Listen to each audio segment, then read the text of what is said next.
우리는 배웠습니다. 강한 사람이 되어야 한다고, 혼자서도 해낼 수 있어야 한다고, 남에게 의지하는 것은 약한 것이다고. 부모님은 그렇게 가르치셨고, 선생님도 그렇게 말씀하셨습니다. 사회는 독립적인 사람, 자립적인 사람을 높이 평가합니다. 그래서 우리는 힘들어도 참습니다. 아파도 내색하지 않습니다. 무너져도 혼자 일어서려고 애씁니다. 하지만 하나님은 정반대로 말씀하십니다. 혼자 버티지 말라고 하십니다. 전부 내게 맡기라고 하십니다. 내 짐을 내게 던지라고 하십니다. 세상의 논리와 하나님의 논리는 이렇게 다릅니다.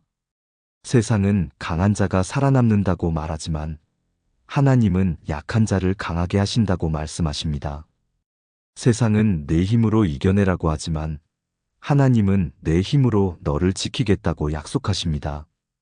세상은 남에게 짐이 되지 말라고 하지만 하나님은 내 짐을 내게 다 맡기라고 초청하십니다. 여러분은 지금 어떤 방식으로 살고 계신가요? 혼자 버티면서 이를 악물고 견디고 계신가요? 아무에게도 말하지 못한 채 마음속에 쌓아두고만 계신가요? 강한 척, 괜찮은 척 하루하루를 견뎌내고 계신가요? 오늘 이 시간 우리는 시편 55편을 통해 놀라운 진리를 발견하게 될 것입니다. 다윗은 왕이었지만 혼자 버티지 않았습니다. 그는 리더였지만 모든 것을 감당하려 하지 않았습니다. 대신 그는 하나님께 자신의 모든 것을 쏟아냈습니다. 고통도, 분노도, 두려움도, 배신의 상처까지도 다 털어놓았습니다. 그리고 하나님께서는 그런 다윗을 외면하지 않으셨습니다. 오히려 그를 구원하시고 지키시고 회복시켜 주셨습니다. 오늘 우리가 함께 나눌 7가지는 바로 이것입니다. 혼자 버티는 삶에서 하나님께 맡기는 삶으로 나아가는 구체적인 방법들입니다. 이 7가지를 통해 여러분의 삶에도 놀라운 변화가 일어나기를 간절히 소망합니다.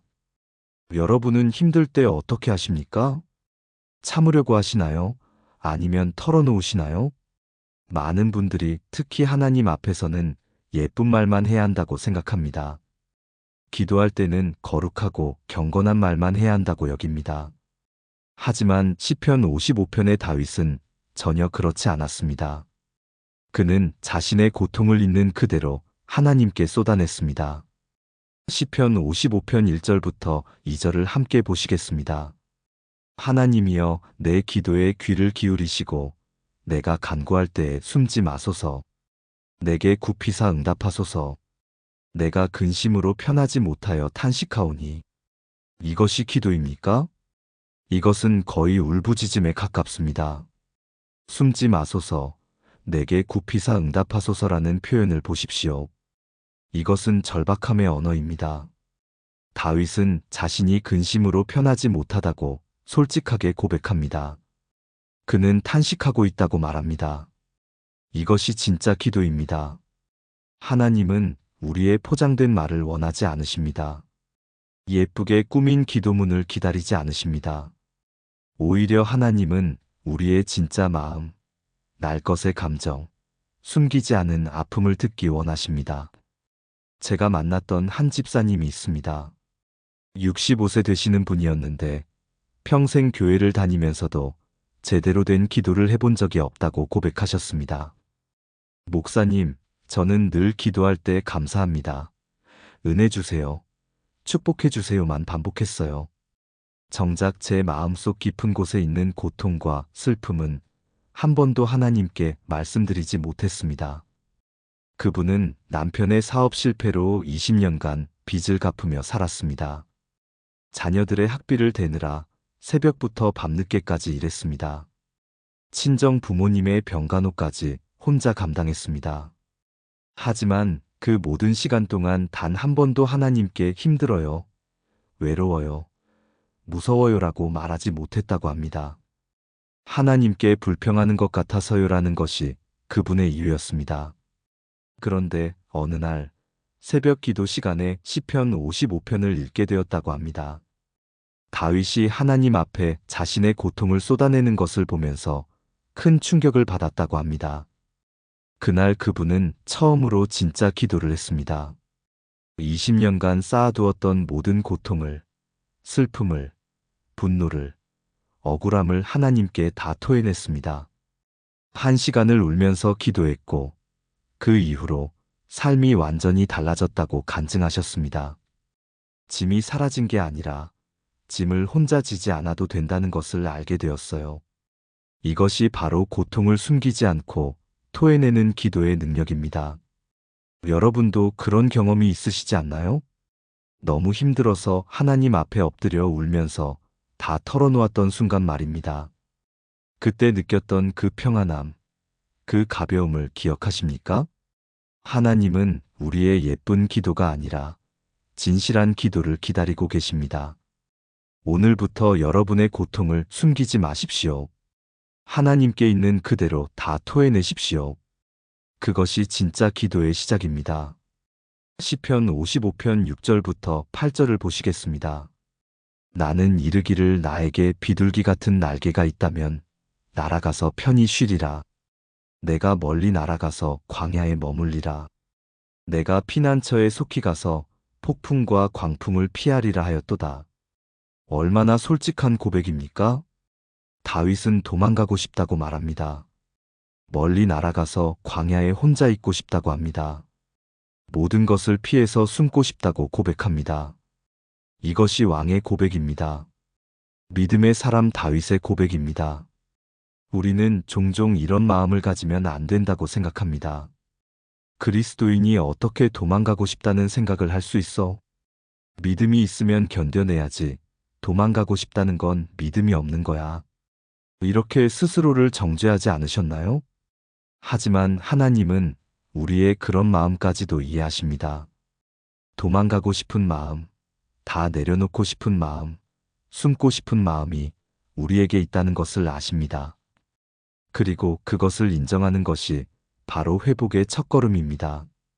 문제는 도망가고 싶은 마음을 가지는 것이 아닙니다. 문제는 그 마음을 숨기고 억누르고 없는 척하는 것입니다. 그렇게 하면 마음은 더 힘들어지고 영혼은 더 지쳐갑니다. 다윗은 자신의 연약함을 인정했습니다. 나는 도망가고 싶습니다라고 하나님께 솔직하게 말했습니다. 그리고 바로 그 순간 그는 하나님께 더 깊이 의지하게 되었습니다. 2020년 코로나 시기에 제가 상담했던 한 권사님이 있습니다. 58세의 그분은 병원에서 간호사로 일하고 계셨습니다. 코로나 환자들을 돌보면서 극도의 스트레스와 두려움 속에 있었습니다. 집에 가면 고등학생 아들과 대학생 딸이 있었는데 혹시 자신 때문에 아이들이 감염될까봐 늘 불안했습니다. 어느 날 그분이 제게 전화를 하셨습니다. 울면서 이렇게 말씀하셨습니다. 목사님, 저 도망가고 싶어요. 그냥 다 내려놓고 어디론가 사라지고 싶어요. 이런 마음을 가진 제가 너무 나쁜 엄마 같고 나쁜 그리스도인 같아요. 저는 그분께 시편 55편 말씀을 함께 읽어드렸습니다. 다윗도 똑같은 마음이었다는 것을, 그리고 하나님은 그런 다윗을 책망하지 않으셨다는 것을 나누었습니다. 그분은 그날 처음으로 자신의 연약함을 인정하셨습니다. 저도 힘들 수 있구나. 저도 도망가고 싶을 수 있구나를 받아들이셨습니다. 그리고 놀랍게도 그 순간부터 오히려 힘이 생겼다고 간증하셨습니다. 연약함을 인정하니까 더 이상 강한 척하지 않아도 되니까 오히려 하나님을 더 의지하게 되었어요. 이것이 바로 도망가고 싶은 마음을 인정하는 용기의 능력입니다. 우리가 우리의 한계를 인정할 때 하나님의 무한하심이 드러납니다. 우리가 우리의 연약함을 고백할 때 하나님의 강하심이 역사합니다. 여러분 중에도 지금 도망가고 싶은 분이 계신가요? 모든 것을 내려놓고 멀리 떠나고 싶은 분이 계신가요? 그 마음을 하나님께 솔직하게 고백하십시오. 하나님, 저 도망가고 싶어요. 저 한계에 부딪혔어요. 그것이 정직한 기도이고 그 정직함 위에 하나님의 은혜가 임합니다. 시편 55편 12절부터 14절을 보겠습니다. 나를 책망한 자가 원수가 아니라 원수라면 내가 참았으리라. 나를 대적하여 자기를 높인 자가 나를 미워하는 자가 아니라 미워하는 자라면 내가 그를 피하여 숨었으리라. 그가 곧 너로다. 나의 동료요, 나의 친구요, 나의 가까운 친우로다.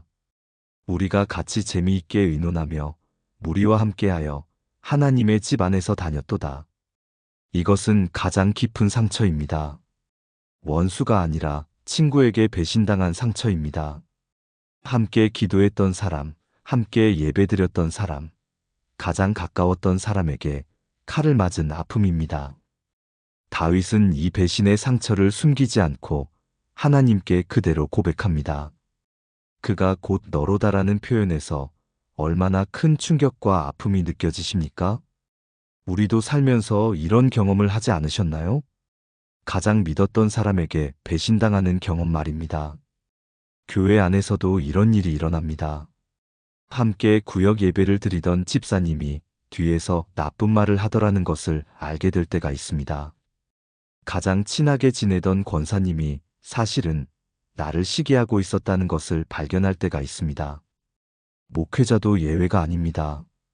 가장 신뢰했던 동역자에게 배신당하는 아픔을 겪기도 합니다. 이런 상처는 정말 깊습니다. 원수에게 당하는 것보다 더 아픕니다. 낯선 사람에게 받는 상처보다 더 오래갑니다. 그래서 많은 분들이 이 상처 때문에 신앙생활을 포기하기도 합니다. 교회도 세상과 다를 게 없네. 그리스도인들도 결국 똑같네라고 실망하며 떠나기도 합니다. 하지만 다윗을 보십시오. 그는 배신의 상처 속에서도 하나님을 버리지 않았습니다. 오히려 더 간절히 하나님을 불렀습니다. 왜 그랬을까요? 다윗은 알았기 때문입니다.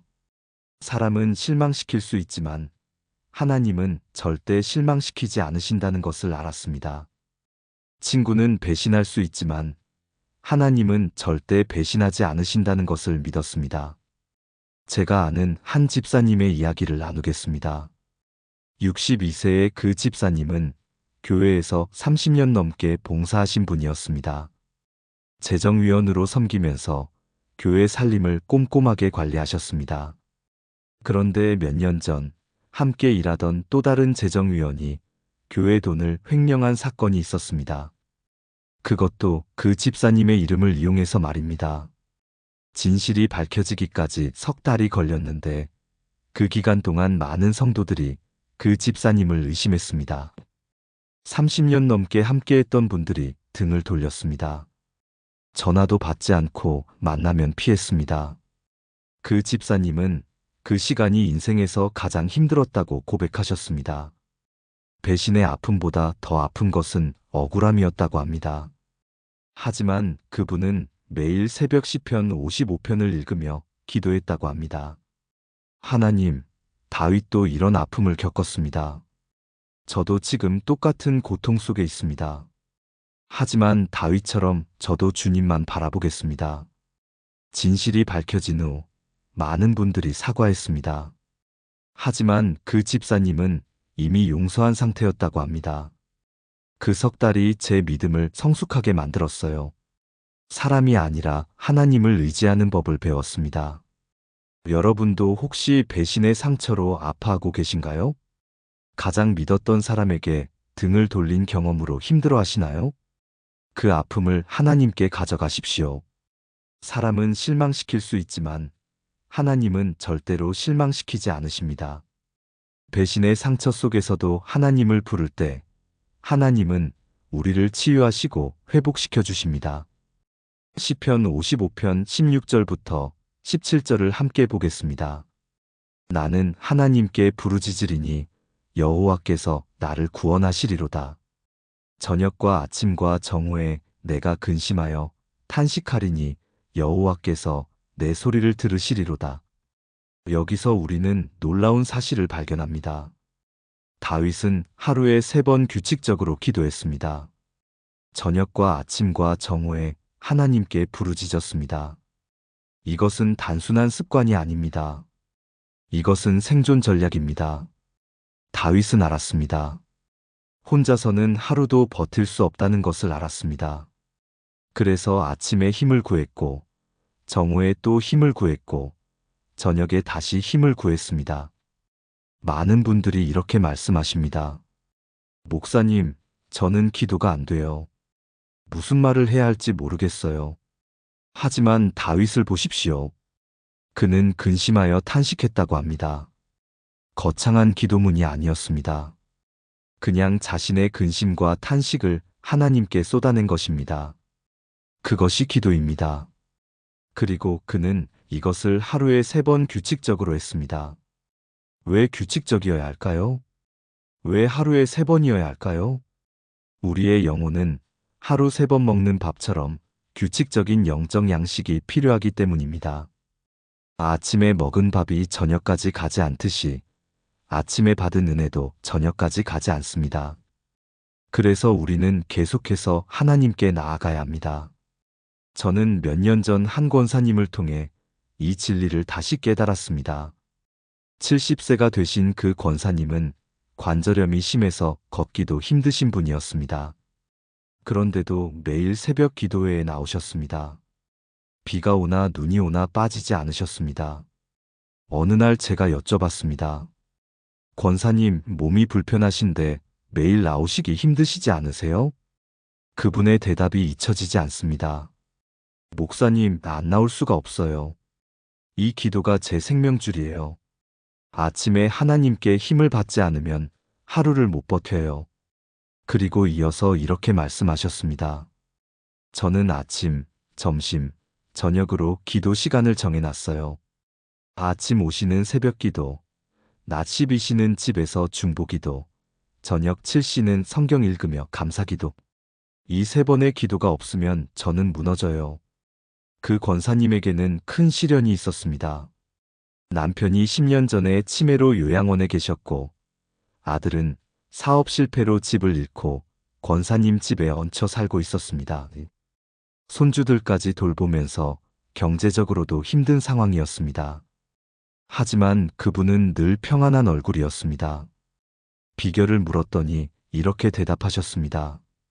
하루 3번 하나님께 짐을 내려놓으니까요. 혼자 지지 않으니까요. 이것이 바로 규칙적 기도의 능력입니다. 문제가 사라지는 것이 아닙니다.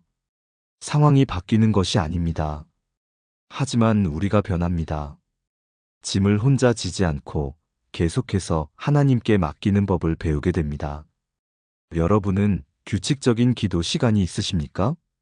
하루에 3번이 어렵다면 2번이라도, 1번이라도 정해진 시간에 하나님께 나아가는 습관이 있으신가요? 오늘부터 시작해 보십시오. 아침에 눈 뜨자마자 5분, 점심시간에 5분, 잠들기 전에 5분만이라도 하나님께 나아가 보십시오. 그 규칙적인 만남이 여러분의 삶을 완전히 바꿔놓을 것입니다. 이제 시편 55편의 가장 유명한 구절을 보겠습니다. 22절입니다. 내 짐을 여호와께 맡기라. 그가 너를 붙드시고 의인의 요동함을 영원히 허락하지 아니하시리로다. 이 한 구절이 오늘 말씀의 핵심입니다. 내 짐을 여호와께 맡기라. 원어를 보면 더욱 강력합니다. 던져라, 내던지라는 의미입니다. 조심스럽게 놓는 것이 아니라 확 던져버리라는 것입니다. 왜 그렇게 해야 할까요? 우리가 조심스럽게 맡기면 다시 가져오기 쉽기 때문입니다. 하나님, 이것 좀 맡길게요. 근데 잘 부탁드려요. 제가 가끔 확인할게요. 이런 식으로는 진짜 맡기는 것이 아닙니다. 하나님은 우리에게 완전히 던져버리라고 하십니다. 그리고 약속하십니다. 내가 너를 붙들겠다. 우리가 짐을 던지면 하나님이 우리를 붙드십니다. 우리가 놓으면 하나님이 잡으십니다. 이것이 믿음입니다. 그런데 우리는 왜 이렇게 맡기기가 어려운 걸까요? 통제하고 싶기 때문입니다. 내 손에 쥐고 있어야 안심이 되기 때문입니다. 내가 챙기지 않으면 안 될 것 같기 때문입니다. 하지만 그렇게 혼자 짊어지면 어떻게 됩니까? 무너집니다. 지칩니다. 병이 듭니다. 제가 몇 년 전에 상담했던 한 집사님이 생각납니다. 55세의 그 집사님은 완벽주의자였습니다. 집안일도, 직장일도, 교회 봉사도 모두 완벽하게 해내려고 애쓰셨습니다. 남편 뒷바라지, 시부모님 봉양, 자녀 교육, 직장 업무, 교회 구역장까지 모든 것을 완벽하게 감당하려 하셨습니다. 그러다가 몸이 무너졌습니다. 극심한 스트레스로 대상포진이 온 것입니다. 병원에 입원해서 쉬면서도 계속 걱정하셨습니다. 집안일은 어떡하지? 회사 업무는? 구역 식구들은? 그때 병문안을 가서 제가 이 말씀을 나눴습니다. 시편 55편 22절 말씀을요. 집사님, 지금 집사님은 모든 짐을 혼자 지고 계십니다. 하나님은 던지라고 하시는데 집사님은 꼭 쥐고 계세요. 그날 그 집사님은 처음으로 울면서 기도하셨습니다. 하나님, 제가 너무 교만했습니다. 제가 다 할 수 있다고 생각했습니다. 이제 다 내려놓겠습니다. 제 짐을 하나님께 맡깁니다. 퇴원 후에 그분의 삶이 완전히 달라졌습니다. 남편에게 집안일을 나눠 맡기기 시작했습니다. 시부모님께 요양보호사를 모시자고 제안했습니다. 직장에서는 불필요한 업무를 정리했습니다. 교회에서는 구역장을 후임자에게 넘겼습니다. 많은 분들이 걱정했습니다. 그러면 집이 엉망이 되지 않을까? 남편이 제대로 할까? 하지만 놀랍게도 모든 것이 잘 돌아갔습니다. 남편이 생각보다 집안일을 잘했고, 시부모님도 요양보호사를 받아들이셨고, 후임 구역장이 더 잘 섬겼습니다. 그 집사님이 제게 고백하셨습니다. 목사님, 제가 놓으니까 하나님이 채워주시더라고요. 제가 비우니까 하나님이 일하시더라고요. 이것이 바로 내 짐을 여호와께 맡기라는 말씀의 능력입니다. 우리가 놓으면 하나님이 일하십니다. 우리가 맡기면 하나님이 책임지십니다. 여러분이 지금 혼자 짊어지고 있는 짐이 무엇입니까? 재정 문제입니까? 자녀 문제입니까? 건강 문제입니까? 관계 문제입니까? 그 모든 짐을 오늘 하나님께 던지십시오. 조심스럽게 놓지 말고 확 던져버리십시오. 그러면 하나님이 여러분을 붙드실 것입니다. 시편 55편 16절과 18절을 다시 보겠습니다. 나는 하나님께 부르짖으리니 여호와께서 나를 구원하시리로다. 그가 나를 대적하는 자들이 많으므로 나를 치르는 전쟁에서 그가 내 생명을 구원하사 평안하게 하시리로다. 다윗은 단순히 하나님께 짐을 맡기는 것에서 그치지 않았습니다.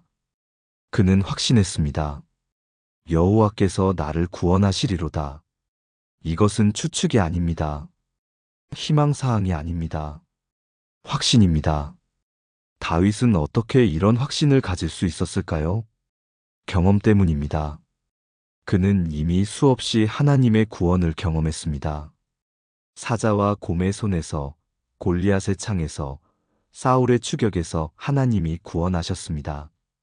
그래서 지금 이 상황에서도 하나님이 반드시 구원하실 것을 믿었습니다. 우리도 마찬가지입니다.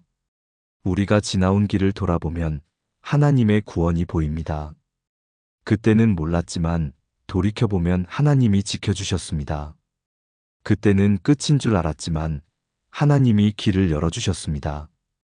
그때는 죽을 것 같았지만 하나님이 살려주셨습니다. 그 경험들이 쌓이면 확신이 됩니다. 하나님은 반드시 나를 구원하시는 분이시다. 이 확신이 있으면 두렵지 않습니다. 어떤 상황에서도 평안할 수 있습니다. 제가 아는 한 권사님의 간증을 나누겠습니다. 68세의 그 권사님은 10년 전에 유방암 진단을 받으셨습니다. 수술을 했고 항암 치료를 받았고 5년 동안 재발 없이 잘 지내셨습니다. 그런데 6년 차에 암이 재발했습니다. 그것도 폐로 전이된 상태였습니다. 의사는 6개월 정도 남았다고 말했습니다. 가족들은 충격에 빠졌고 교우들은 눈물을 흘렸습니다. 하지만 그 권사님은 놀랍게도 평안했습니다. 병문안을 갔을 때 오히려 제가 위로를 받았습니다. 목사님, 저는 걱정 없어요. 하나님이 저를 치유하시든지 아니면 천국으로 데려가시든지 어느 쪽이든 구원이에요. 그분은 시편 55편 말씀을 늘 붙잡고 기도하셨다고 합니다. 하나님은 나를 구원하시는 분이시다. 그리고 매일 하나님이 지금까지 구원해 주신 일들을 일기로 썼다고 합니다. 1987년 교통사고에서 건져주셨습니다. 1995년 남편의 사업 실패를 극복하게 하셨습니다. 2003년 큰딸의 결혼을 이루어 주셨습니다. 2010년 첫 암투병에서 치유해 주셨습니다. 이렇게 수십 가지의 구원의 역사를 기록했습니다. 그리고 그 일기를 읽으며 확신했습니다. 이번에도 하나님은 나를 구원하실 것이다. 놀랍게도 그 권사님은 지금도 살아계십니다. 의사가 예상했던 6개월이 지나고 1년이 지나고 이제 4년째입니다. 암은 여전히 있지만 더 이상 진행되지 않고 있습니다. 의사들도 신기해하는 상황입니다. 그분이 제게 이렇게 말씀하셨습니다. 목사님, 하나님은 항상 구원하십니다. 때로는 병에서 구원하시고 때로는 병 속에서 구원하십니다. 저는 지금 병 속에서 구원받고 있어요. 매일매일이 기적이에요. 이것이 바로 하나님은 구원하시는 분이심을 확신하는 믿음입니다. 여러분은 지금 어떤 상황에 있으십니까? 도저히 해결될 것 같지 않은 문제 앞에 서 있으십니까? 지금 여러분이 지나온 길을 돌아보십시오. 하나님이 얼마나 많이 구원해 주셨습니까? 그 구원의 역사를 기억하십시오. 그리고 확신하십시오. 그때도 구원하신 하나님이 지금도 반드시 구원하실 것입니다. 마지막으로 시편 55편 23절을 보겠습니다. 나는 주께 의지하리이다. 이것이 결론입니다. 짐을 맡기고 구원을 확신한 후에 남는 것은 의지하는 삶입니다. 의지한다는 것은 무엇일까요? 머리로 아는 것이 아니라 삶으로 사는 것입니다. 입으로 고백하는 것이 아니라 행동으로 보여주는 것입니다. 혼자 버티지 않고 매 순간 하나님께 맡기며 사는 것입니다. 그렇다면 구체적으로 어떻게 의지하며 살 수 있을까요? 첫째, 의사결정할 때 먼저 기도하는 것입니다. 큰 결정이든 작은 결정이든 내 생각을 앞세우지 않고 하나님의 뜻을 먼저 구하는 것입니다. 둘째, 문제가 생겼을 때 사람보다 하나님을 먼저 찾는 것입니다. 친구에게 전화하기 전에 하나님께 먼저 기도하는 것입니다. 셋째, 내 힘으로 할 수 없을 때 인정하고 도움을 구하는 것입니다. 혼자 끙끙 앓지 않고 하나님, 저는 못합니다. 도와주세요라고 솔직하게 고백하는 것입니다. 넷째, 하루를 하나님의 말씀으로 시작하고 끝내는 것입니다. 아침에 말씀을 읽고 저녁에 하루를 돌아보며 감사하는 것입니다. 다섯째, 감사의 습관을 만드는 것입니다. 힘든 상황 속에서도 하나님의 은혜를 찾아 감사하는 것입니다. 제가 아는 한 집사님은 이것을 실천의 삶으로 보여주셨습니다. 60세의 그 집사님은 남편과 사별 후 혼자 작은 식당을 운영하며 세 자녀를 키웠습니다. 경제적으로 늘 빠듯했고 몸도 약해서 자주 아팠습니다. 하지만 그분은 매일 새벽 4시 30분에 일어나 기도로 하루를 시작하셨습니다. 식당 문을 열기 전에 30분씩 말씀을 읽고 묵상하셨습니다. 손님이 없는 오후 시간에는 식당에서 조용히 기도하셨습니다. 문을 닫고 집에 가면 하루를 돌아보며 감사일기를 쓰셨습니다. 큰 결정을 할 때는 반드시 일주일 금식 기도를 하셨습니다. 그렇게 20년을 사셨습니다. 자녀들은 모두 대학을 졸업했고 좋은 배우자를 만나 결혼했습니다. 식당도 안정적으로 운영되었고 건강도 지켜졌습니다. 무엇보다 놀라운 것은 그분의 얼굴이었습니다. 60세인데도 30대처럼 밝고 평안한 얼굴이었습니다. 어느 날 제가 여쭤봤습니다. 집사님, 비결이 뭡니까? 어떻게 그렇게 평안하게 사십니까? 그분의 대답이 잊혀지지 않습니다. 목사님, 저는 혼자 사는 게 아니에요. 하나님과 함께 살아요. 아침마다 하나님께 하루를 맡기고 저녁마다 하나님께 감사드리며 살아요. 그러니 두렵지 않아요. 이것이 바로 신뢰하고 의지하는 삶의 실천입니다. 말로만 의지하는 것이 아니라 삶으로 의지하는 것입니다. 여러분은 어떻게 하나님을 의지하며 살고 계십니까? 혹시 입으로만 고백하고 실제로는 혼자 버티고 계신 건 아닙니까? 오늘부터 구체적으로 실천해 보십시오. 아침에 일어나면 하나님, 오늘 하루를 주님께 맡깁니다 라고 기도하십시오. 문제가 생기면 먼저 하나님, 도와주세요 라고 부르짖으십시오. 저녁에 잠들기 전에 하나님, 오늘도 지켜주셔서 감사합니다 라고 고백하십시오. 이렇게 매일 실천하면 어느새 여러분의 삶이 완전히 달라져 있을 것입니다. 혼자 버티는 삶에서 하나님과 함께 걷는 삶으로 변화되어 있을 것입니다. 우리는 배웠습니다. 강한 사람이 되어야 한다고, 혼자서도 해낼 수 있어야 한다고, 남에게 의지하는 것은 약한 것이다고, 부모님은 그렇게 가르치셨고, 선생님도 그렇게 말씀하셨습니다. 사회는 독립적인 사람, 자립적인 사람을 높이 평가합니다. 그래서 우리는 힘들어도 참습니다. 아파도 내색하지 않습니다. 무너져도 혼자 일어서려고 애씁니다. 하지만 하나님은 정반대로 말씀하십니다. 혼자 버티지 말라고 하십니다. 전부 내게 맡기라고 하십니다. 내 짐을 내게 던지라고 하십니다. 세상의 논리와 하나님의 논리는 이렇게 다릅니다. 세상은 강한 자가 살아남는다고 말하지만 하나님은 약한 자를 강하게 하신다고 말씀하십니다. 세상은 내 힘으로 이겨내라고 하지만 하나님은 내 힘으로 너를 지키겠다고 약속하십니다. 세상은 남에게 짐이 되지 말라고 하지만 하나님은 내 짐을 내게 다 맡기라고 초청하십니다. 여러분은 지금 어떤 방식으로 살고 계신가요? 혼자 버티면서 이를 악물고 견디고 계신가요? 아무에게도 말하지 못한 채 마음속에 쌓아두고만 계신가요? 강한 척, 괜찮은 척 하루하루를 견뎌내고 계신가요? 오늘 이 시간 우리는 시편 55편을 통해 놀라운 진리를 발견하게 될 것입니다. 다윗은 왕이었지만 혼자 버티지 않았습니다. 그는 리더였지만 모든 것을 감당하려 하지 않았습니다. 대신 그는 하나님께 자신의 모든 것을 쏟아냈습니다. 고통도, 분노도, 두려움도, 배신의 상처까지도 다 털어놓았습니다. 그리고 하나님께서는 그런 다윗을 외면하지 않으셨습니다.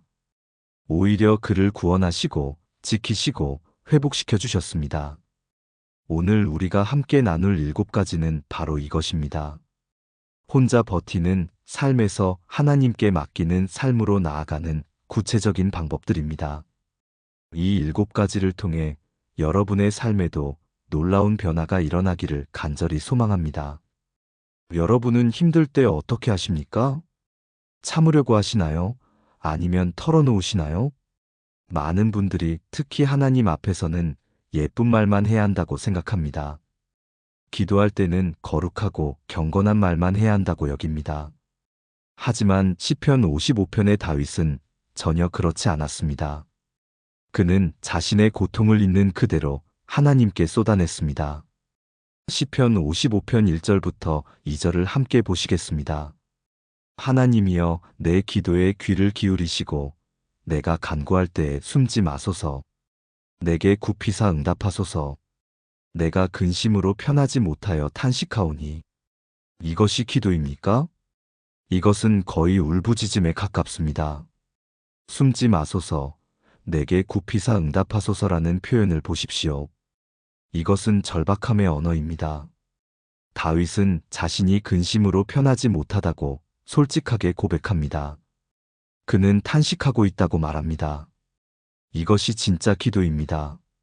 하나님은 우리의 포장된 말을 원하지 않으십니다. 예쁘게 꾸민 기도문을 기다리지 않으십니다. 오히려 하나님은 우리의 진짜 마음, 날 것의 감정, 숨기지 않은 아픔을 듣기 원하십니다. 제가 만났던 한 집사님이 있습니다. 65세 되시는 분이었는데 평생 교회를 다니면서도 제대로 된 기도를 해본 적이 없다고 고백하셨습니다. 목사님, 저는 늘 기도할 때 감사합니다. 은혜 주세요. 축복해 주세요만 반복했어요. 정작 제 마음속 깊은 곳에 있는 고통과 슬픔은 한 번도 하나님께 말씀드리지 못했습니다. 그분은 남편의 사업 실패로 20년간 빚을 갚으며 살았습니다. 자녀들의 학비를 대느라 새벽부터 밤늦게까지 일했습니다. 친정 부모님의 병간호까지 혼자 감당했습니다. 하지만 그 모든 시간 동안 단 한 번도 하나님께 힘들어요, 외로워요, 무서워요라고 말하지 못했다고 합니다. 하나님께 불평하는 것 같아서요라는 것이 그분의 이유였습니다.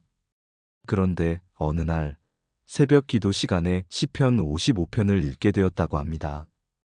다윗이 하나님 앞에 자신의 고통을 쏟아내는 것을 보면서 큰 충격을 받았다고 합니다. 그날 그분은 처음으로 진짜 기도를 했습니다. 20년간 쌓아두었던 모든 고통을, 슬픔을, 분노를, 억울함을 하나님께 다 토해냈습니다. 1시간을 울면서 기도했고 그 이후로 삶이 완전히 달라졌다고 간증하셨습니다. 짐이 사라진 게 아니라 짐을 혼자 지지 않아도 된다는 것을 알게 되었어요. 이것이 바로 고통을 숨기지 않고 토해내는 기도의 능력입니다. 여러분도 그런 경험이 있으시지 않나요? 너무 힘들어서 하나님 앞에 엎드려 울면서 다 털어놓았던 순간 말입니다. 그때 느꼈던 그 평안함, 그 가벼움을 기억하십니까? 하나님은 우리의 예쁜 기도가 아니라 진실한 기도를 기다리고 계십니다. 오늘부터 여러분의 고통을 숨기지 마십시오. 하나님께 있는 그대로 다 토해내십시오. 그것이 진짜 기도의 시작입니다. 시편 55편 6절부터 8절을 보시겠습니다. 나는 이르기를 나에게 비둘기 같은 날개가 있다면 날아가서 편히 쉬리라. 내가 멀리 날아가서 광야에 머물리라. 내가 피난처에 속히 가서 폭풍과 광풍을 피하리라 하였도다. 얼마나 솔직한 고백입니까? 다윗은 도망가고 싶다고 말합니다. 멀리 날아가서 광야에 혼자 있고 싶다고 합니다. 모든 것을 피해서 숨고 싶다고 고백합니다. 이것이 왕의 고백입니다. 믿음의 사람 다윗의 고백입니다. 우리는 종종 이런 마음을 가지면 안 된다고 생각합니다. 그리스도인이 어떻게 도망가고 싶다는 생각을 할 수 있어? 믿음이 있으면 견뎌내야지. 도망가고 싶다는 건 믿음이 없는 거야. 이렇게 스스로를 정죄하지 않으셨나요? 하지만 하나님은 우리의 그런 마음까지도 이해하십니다. 도망가고 싶은 마음, 다 내려놓고 싶은 마음, 숨고 싶은 마음이 우리에게 있다는 것을 아십니다. 그리고 그것을 인정하는 것이 바로 회복의 첫걸음입니다. 문제는 도망가고 싶은 마음을 가지는 것이 아닙니다. 문제는 그 마음을 숨기고 억누르고 없는 척하는 것입니다. 그렇게 하면 마음은 더 힘들어지고 영혼은 더 지쳐갑니다. 다윗은 자신의 연약함을 인정했습니다. 나는 도망가고 싶습니다라고 하나님께 솔직하게 말했습니다. 그리고 바로 그 순간 그는 하나님께 더 깊이 의지하게 되었습니다. 2020년 코로나 시기에 제가 상담했던 한 권사님이 있습니다. 58세의 그분은 병원에서 간호사로 일하고 계셨습니다. 코로나 환자들을 돌보면서 극도의 스트레스와 두려움 속에 있었습니다. 집에 가면 고등학생 아들과 대학생 딸이 있었는데 혹시 자신 때문에 아이들이 감염될까봐 늘 불안했습니다. 어느 날 그분이 제게 전화를 하셨습니다. 울면서 이렇게 말씀하셨습니다. 목사님, 저 도망가고 싶어요. 그냥 다 내려놓고 어디론가 사라지고 싶어요. 이런 마음을 가진 제가 너무 나쁜 엄마 같고 나쁜 그리스도인 같아요. 저는 그분께 시편 55편 말씀을 함께 읽어드렸습니다. 다윗도 똑같은 마음이었다는 것을, 그리고 하나님은 그런 다윗을 책망하지 않으셨다는 것을 나누었습니다. 그분은 그날 처음으로 자신의 연약함을 인정하셨습니다. 저도 힘들 수 있구나. 저도 도망가고 싶을 수 있구나를 받아들이셨습니다. 그리고 놀랍게도 그 순간부터 오히려 힘이 생겼다고 간증하셨습니다. 연약함을 인정하니까 더 이상 강한 척하지 않아도 되니까 오히려 하나님을 더 의지하게 되었어요. 이것이 바로 도망가고 싶은 마음을 인정하는 용기의 능력입니다. 우리가 우리의 한계를 인정할 때 하나님의 무한하심이 드러납니다. 우리가 우리의 연약함을 고백할 때 하나님의 강하심이 역사합니다. 여러분 중에도 지금 도망가고 싶은 분이 계신가요? 모든 것을 내려놓고 멀리 떠나고 싶은 분이 계신가요? 그 마음을 하나님께 솔직하게 고백하십시오. 하나님, 저 도망가고 싶어요.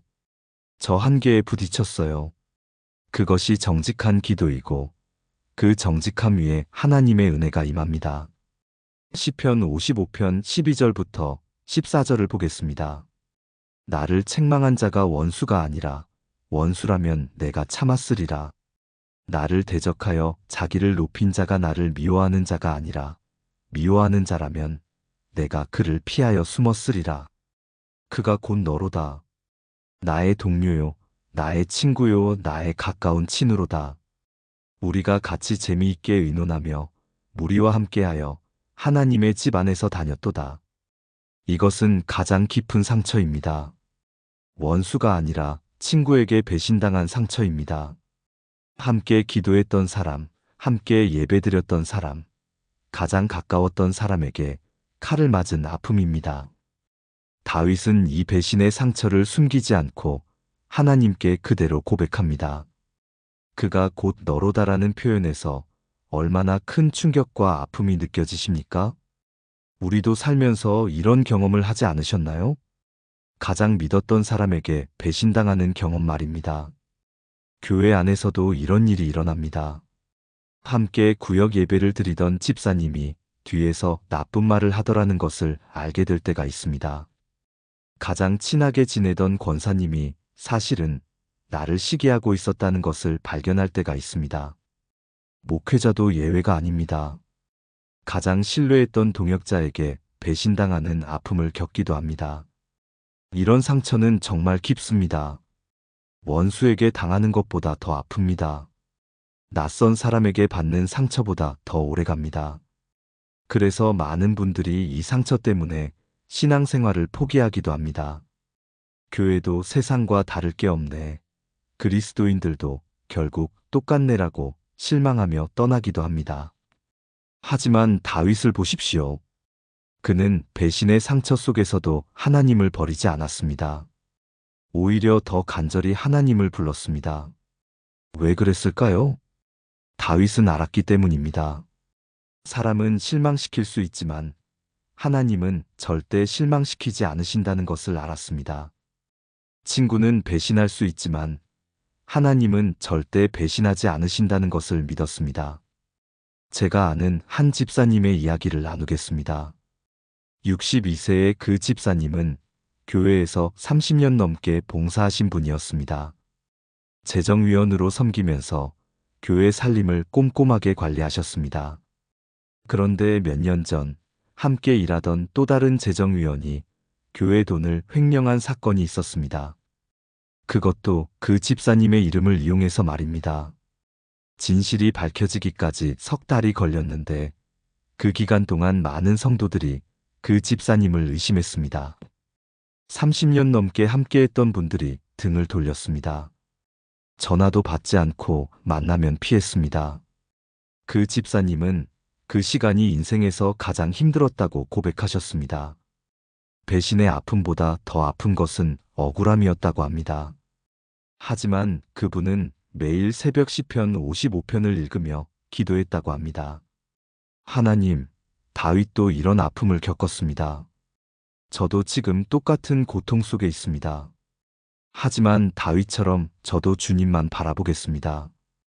진실이 밝혀진 후 많은 분들이 사과했습니다. 하지만 그 집사님은 이미 용서한 상태였다고 합니다. 그 석 달이 제 믿음을 성숙하게 만들었어요. 사람이 아니라 하나님을 의지하는 법을 배웠습니다. 여러분도 혹시 배신의 상처로 아파하고 계신가요?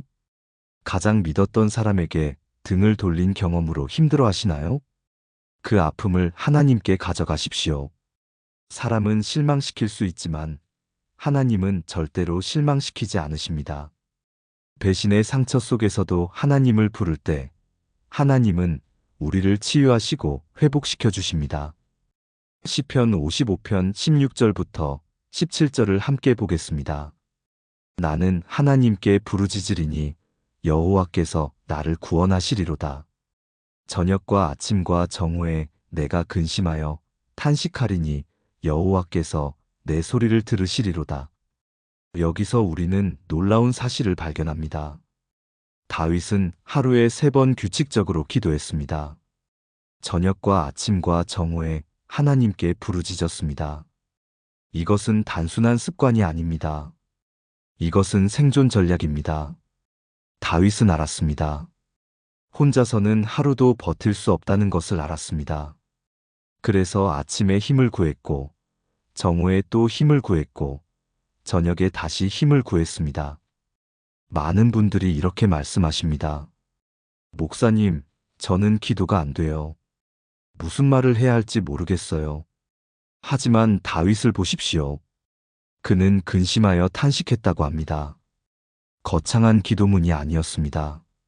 그냥 자신의 근심과 탄식을 하나님께 쏟아낸 것입니다. 그것이 기도입니다. 그리고 그는 이것을 하루에 3번 규칙적으로 했습니다. 왜 규칙적이어야 할까요? 왜 하루에 3번이어야 할까요?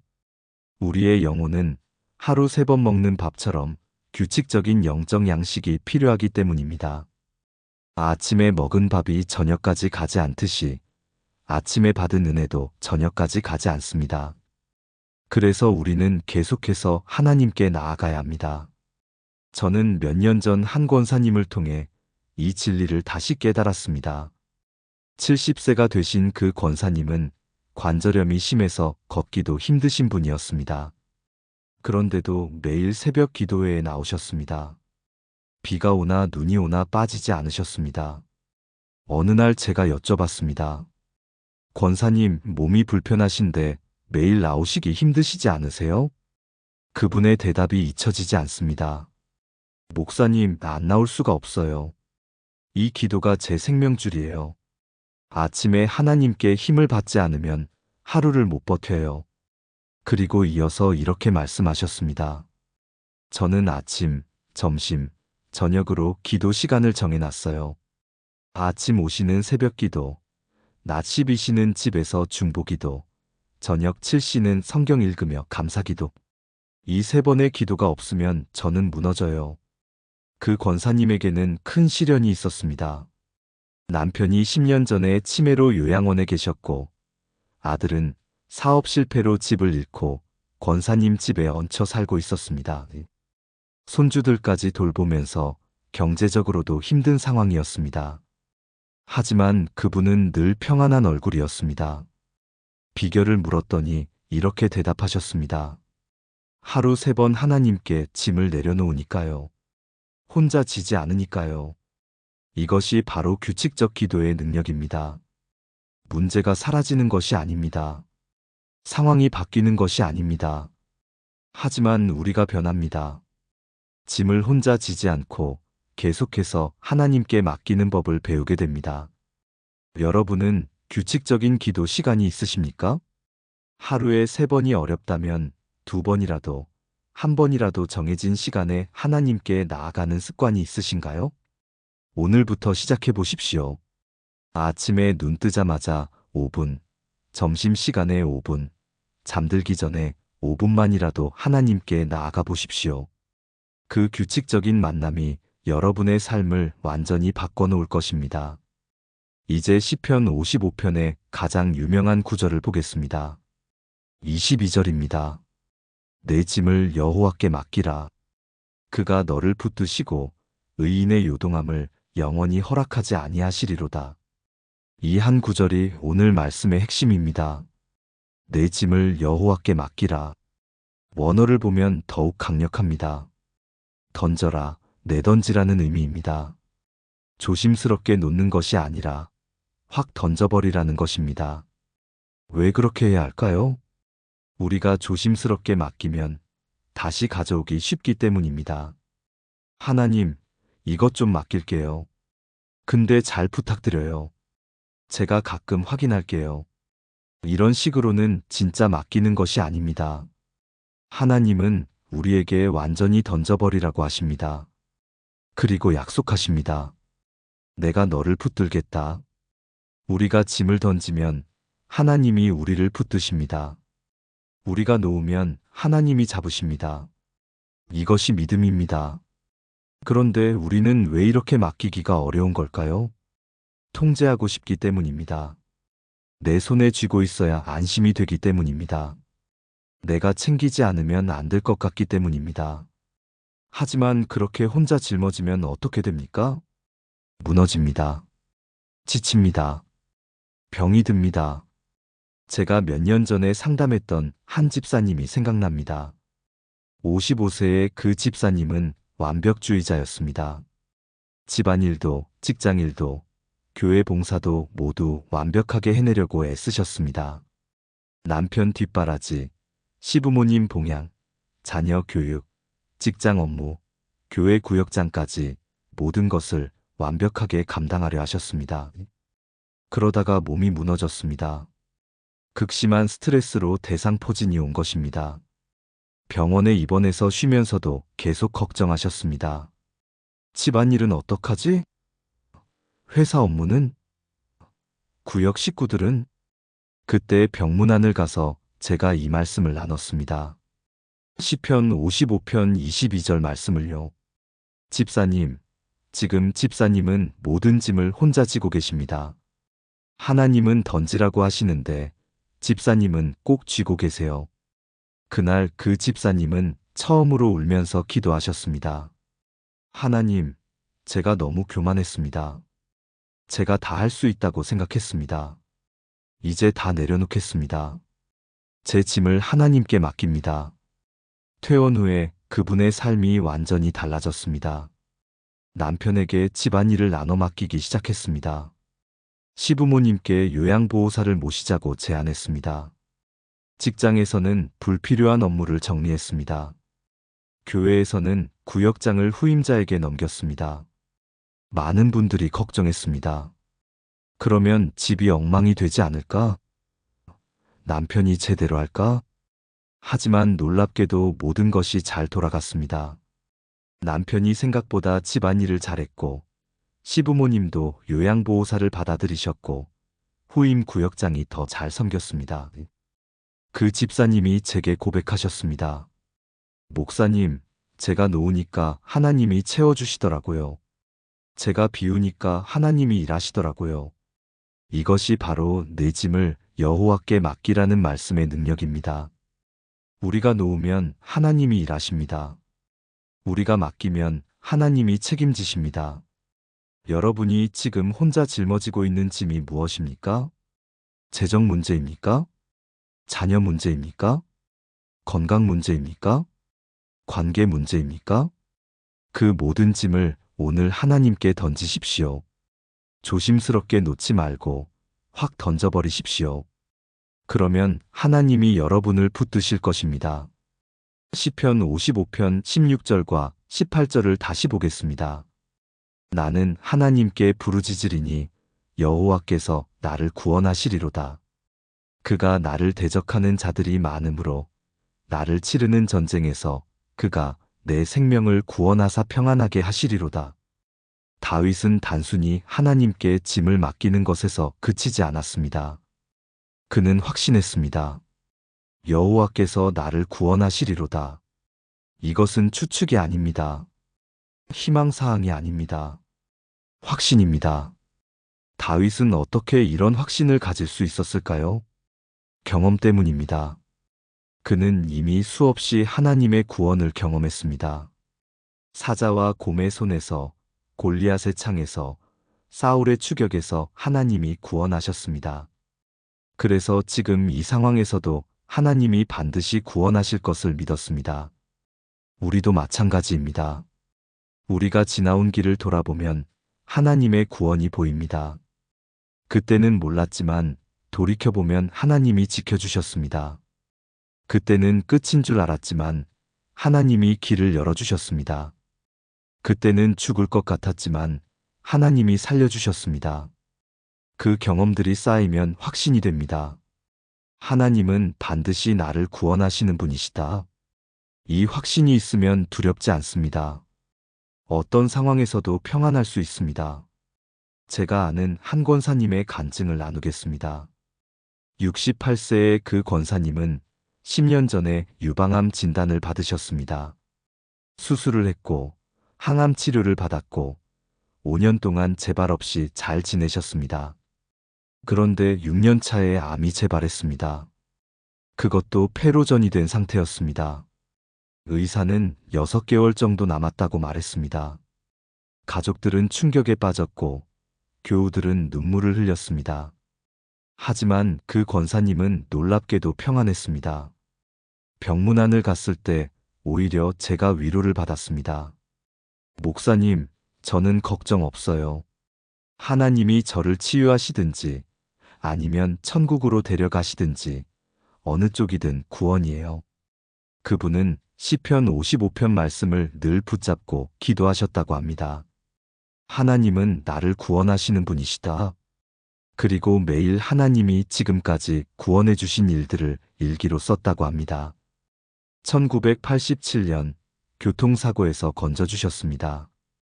1995년 남편의 사업 실패를 극복하게 하셨습니다. 2003년 큰딸의 결혼을 이루어 주셨습니다. 2010년 첫 암투병에서 치유해 주셨습니다. 이렇게 수십 가지의 구원의 역사를 기록했습니다. 그리고 그 일기를 읽으며 확신했습니다. 이번에도 하나님은 나를 구원하실 것이다. 놀랍게도 그 권사님은 지금도 살아계십니다. 의사가 예상했던 6개월이 지나고 1년이 지나고 이제 4년째입니다. 암은 여전히 있지만 더 이상 진행되지 않고 있습니다. 의사들도 신기해하는 상황입니다. 그분이 제게 이렇게 말씀하셨습니다. 목사님, 하나님은 항상 구원하십니다. 때로는 병에서 구원하시고 때로는 병 속에서 구원하십니다. 저는 지금 병 속에서 구원받고 있어요.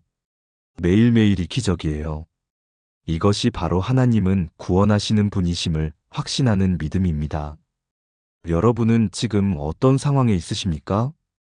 도저히 해결될 것 같지 않은 문제 앞에 서 있으십니까? 지금 여러분이 지나온 길을 돌아보십시오. 하나님이 얼마나 많이 구원해 주셨습니까? 그 구원의 역사를 기억하십시오. 그리고 확신하십시오. 그때도 구원하신 하나님이 지금도 반드시 구원하실 것입니다. 마지막으로 시편 55편 23절을 보겠습니다. 나는 주께 의지하리이다. 이것이 결론입니다. 짐을 맡기고 구원을 확신한 후에 남는 것은 의지하는 삶입니다.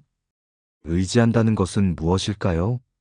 머리로 아는 것이 아니라 삶으로 사는 것입니다. 입으로 고백하는 것이 아니라 행동으로 보여주는 것입니다. 혼자 버티지 않고 매 순간 하나님께 맡기며 사는 것입니다. 그렇다면 구체적으로 어떻게 의지하며 살 수 있을까요? 첫째, 의사결정할 때 먼저 기도하는 것입니다. 큰 결정이든 작은 결정이든 내 생각을 앞세우지 않고 하나님의 뜻을 먼저 구하는 것입니다. 둘째, 문제가 생겼을 때 사람보다 하나님을 먼저 찾는 것입니다. 친구에게 전화하기 전에 하나님께 먼저 기도하는 것입니다.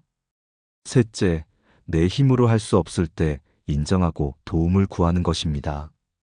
혼자 끙끙 앓지 않고 하나님, 저는 못합니다. 도와주세요라고 솔직하게 고백하는 것입니다. 넷째, 하루를 하나님의 말씀으로 시작하고 끝내는 것입니다. 아침에 말씀을 읽고 저녁에 하루를 돌아보며 감사하는 것입니다. 다섯째, 감사의 습관을 만드는 것입니다. 힘든 상황 속에서도 하나님의 은혜를 찾아 감사하는 것입니다. 제가 아는 한 집사님은 이것을 실천의 삶으로 보여주셨습니다. 60세의 그 집사님은 남편과 사별 후 혼자 작은 식당을 운영하며 세 자녀를 키웠습니다. 경제적으로 늘 빠듯했고 몸도 약해서 자주 아팠습니다. 하지만 그분은 매일 새벽 4시 30분에 일어나 기도로 하루를 시작하셨습니다. 식당 문을 열기 전에 30분씩 말씀을 읽고 묵상하셨습니다. 손님이 없는 오후 시간에는 식당에서 조용히 기도하셨습니다. 문을 닫고 집에 가면 하루를 돌아보며 감사일기를 쓰셨습니다. 큰 결정을 할 때는 반드시 일주일 금식 기도를 하셨습니다. 그렇게 20년을 사셨습니다. 자녀들은 모두 대학을 졸업했고 좋은 배우자를 만나 결혼했습니다. 식당도 안정적으로 운영되었고 건강도 지켜졌습니다. 무엇보다 놀라운 것은 그분의 얼굴이었습니다. 60세인데도 30대처럼 밝고 평안한 얼굴이었습니다. 어느 날 제가 여쭤봤습니다. 집사님, 비결이 뭡니까? 어떻게 그렇게 평안하게 사십니까? 그분의 대답이 잊혀지지 않습니다. 목사님, 저는 혼자 사는 게 아니에요. 하나님과 함께 살아요. 아침마다 하나님께 하루를 맡기고 저녁마다 하나님께 감사드리며 살아요. 그러니 두렵지 않아요. 이것이 바로 신뢰하고 의지하는 삶의 실천입니다. 말로만 의지하는 것이 아니라 삶으로 의지하는 것입니다. 여러분은 어떻게 하나님을 의지하며 살고 계십니까? 혹시 입으로만 고백하고 실제로는 혼자 버티고 계신 건 아닙니까? 오늘부터 구체적으로 실천해 보십시오. 아침에 일어나면 하나님, 오늘 하루를 주님께 맡깁니다 라고 기도하십시오. 문제가 생기면 먼저 하나님, 도와주세요 라고 부르짖으십시오. 저녁에 잠들기 전에 하나님, 오늘도 지켜주셔서 감사합니다 라고 고백하십시오. 이렇게 매일 실천하면 어느새 여러분의 삶이 완전히 달라져 있을 것입니다. 혼자 버티는 삶에서 하나님과 함께 걷는 삶으로 변화되어 있을 것입니다. 사랑하는 성도 여러분, 지금까지 우리는 시편 55편을 통해 7가지 귀한 진리를 함께 나누었습니다. 첫째, 고통을 숨기지 말고 토해내는 기도를 배웠습니다. 하나님은 우리의 예쁜 말이 아니라 진실한 마음을 원하십니다. 둘째, 도망가고 싶은 마음을 인정하는 용기를 배웠습니다. 우리의 연약함을 인정할 때 하나님의 강하심이 드러납니다. 셋째, 배신의 상처 속에서도 하나님을 부르는 믿음을 배웠습니다. 사람은 실망시킬 수 있지만 하나님은 절대 실망시키지 않으십니다. 넷째, 하루 3번 부르짖는 규칙적 기도의 능력을 배웠습니다. 규칙적으로 하나님께 나아갈 때 우리는 혼자 짐을 지지 않게 됩니다. 다섯째, 내 짐을 여호와께 맡기는 실천을 배웠습니다. 우리가 놓으면 하나님이 채워주시고 우리가 비우면 하나님이 일하십니다.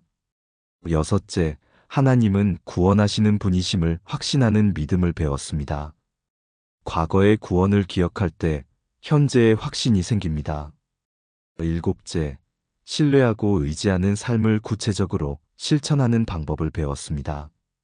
말로만이 아니라 삶으로 하나님을 의지하는 것입니다. 이 7가지가 여러분의 삶에 뿌리 내리기를 간절히 소망합니다. 더 이상 혼자 버티지 마십시오. 전부 하나님께 맡기십시오. 하나님은 여러분을 절대 실망시키지 않으십니다. 오늘 이 말씀이 마음에 닿았다면 좋아요를 눌러주시고 댓글로 아멘이라고 고백해주세요. 그리고 혼자 버티며 힘들어하는 분들에게 이 영상을 공유해주세요. 함께 하나님께 맡기며 살아가는 우리 모두가 되기를 축복합니다. 하나님의 은혜와 평강이 여러분과 함께 하시기를 기도합니다. 샬롬.